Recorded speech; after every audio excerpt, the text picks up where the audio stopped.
नमस्कार, capital TV Uttar Pradesh देख रहे हैं आप। मैं हूं आपके साथ सोनाली। उत्तर प्रदेश के मुख्यमंत्री योगी आदित्यनाथ का जादू कर्नाटक के लोगों पर सर चढ़कर बोलता है।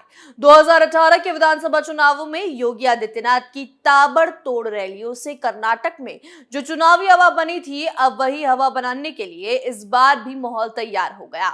कर्नाटक के मुख्यमंत्री बसवराज बोम्मई ने चुनावों की तारीख की घोषणा होने के बाद प्रदेश में चुनाव प्रचार के लिए योगी आदित्यनाथ की मांग कर दी। इस रिपोर्ट में देखिए।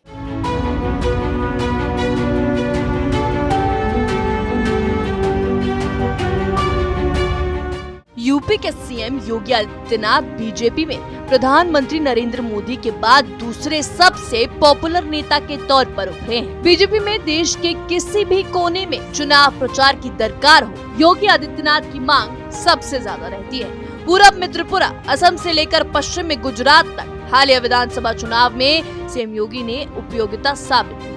वहीं दक्षिण में भाजपा के हिंदुत्व की प्रयोगशाला बन चुके कर्नाटक में विधानसभा चुनाव की घोषणा हो चुकी है। माना जा रहा है कि बाबा बुलडोजर उनके हिंदुत्व मॉडल की लोकप्रियता को देखते हुए विधानसभा चुनाव में भी योगी आदित्यनाथ चुनाव प्रचार में अहम भूमिका निभाएंगे। बीजेपी शासित राज्यों के मुख्यमंत्री बाबा बुलडोजर की नीति के मुरीद हैं। मध्य प्रदेश, असम, गुजरात जैसे राज्यों के बीच कर्नाटक में भी बुलडोजर नीति की वकालत बीजेपी नेता करते रहे हैं। कर्नाटक में स्कूलों में गीता और रामायण पाठ जैसे फैसले भी योगी नीति के तहत ही लिए जाते हैं।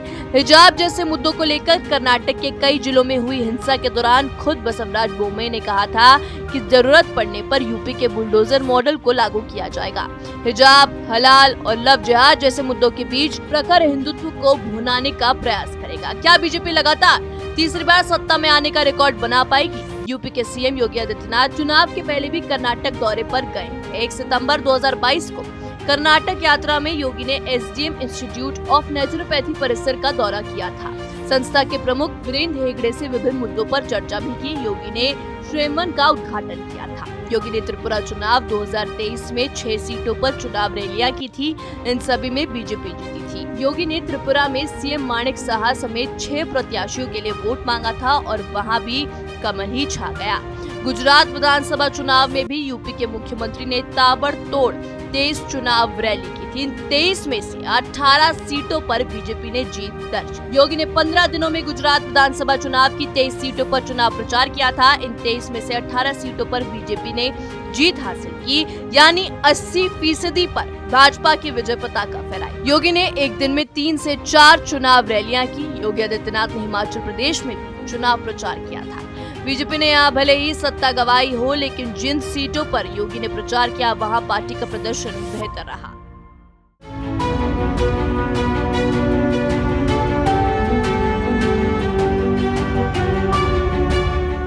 जी हाँ, तो कर्नाटक में योगी आदित्यनाथ की मांग को लेकर सियासी जानकारों का मानना है कि बीजेपी की लाइन लेंथ के लिहाज से योगी आदित्यनाथ का कर्नाटक में ताबड़तोड़ दौरा हर लिहाज से सियासी फायदे का सौदा माना जाता है।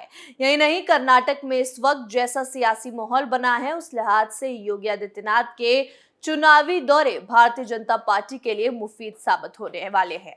इस रिपोर्ट में मेरे साथ इतना ही। तमाम खबरों के लिए बने रहिए कैपिटल टीवी उत्तर प्रदेश के साथ। नमस्कार।